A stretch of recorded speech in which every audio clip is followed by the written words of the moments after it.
Here I am still working at Pioneer. I'm 42 now. I was so happy to just be employed and have a purpose and be back to my trade. And I just lived here as much as I could. As often as they'd let me out of work release, I was here.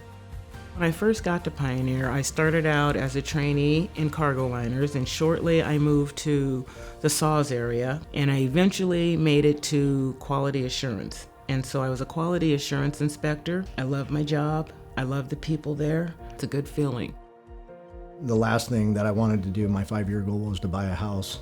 I went ahead and took a chance and I applied for a home loan, and I got approved for a lot more than I thought I would. It was almost 5 years to the day that I closed on my house. I get the keys this Friday for me and my son, which is pretty awesome. While working as a quality assurance inspector, I got a chance to work with the Boeing inspectors. I would watch what they do and I was like, I want to do that. That's what I want to do. And so I applied and I got an interview. And I aced the interview, and I did not pass the background check. I decided to try it again. And so I tried it again, and again I made it through the interview, and here we come with the background check. And about 2 days later, I got a phone call, and when he called me, he said, "Welcome to the Boeing company." I mean, I've got all 3 of my kids. I can be in their life anytime I want. I have the respect of their moms. My parents are proud of me. My grandma's proud of me. If I need to go and stay at somebody's house, I don't even have to ask. I just show up at any hour, any day. I just tell them, hey, I want to crash out here with the kids. Okay, come on in. I mean, my middle boy, he doesn't live with me full time, but he can bring his laptop with him and he can stay with me for a week, and she knows that he's going to be safe. Life is great. I have my own place. I'm currently a quality assurance manager at Boeing. I have 3 grandchildren, 4th one on the way. My grandson up here, we're thick as thieves. And so I spoil the crap out of the grandkids and make sure that they don't need anything. I go by Momo. Momo's gonna take care of it for you.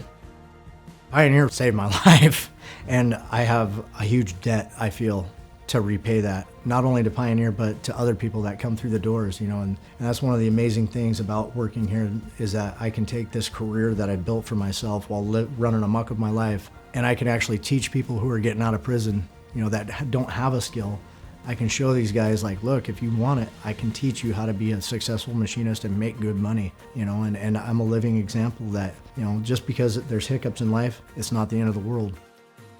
I do think it's important to give. I mean, as a matter of fact, I'm in a position today where I can give back, and so whenever I can, I definitely support functions like this. I mean, I don't know what I would have done if Pioneer Industries wasn't there for me back in 1996, where I would have ended up. I mean, I'm just thank goodness that they were here. If Pioneer wasn't here, and if it wasn't for the people that have helped support this company, I don't know where I would be. And if it wasn't for the people that I'd met here, the odds are I'd probably still be on the street, or I'd be back in prison, because I wouldn't have had the opportunities presented to me and been shown how to appreciate that the way that I've learned here at Pioneer.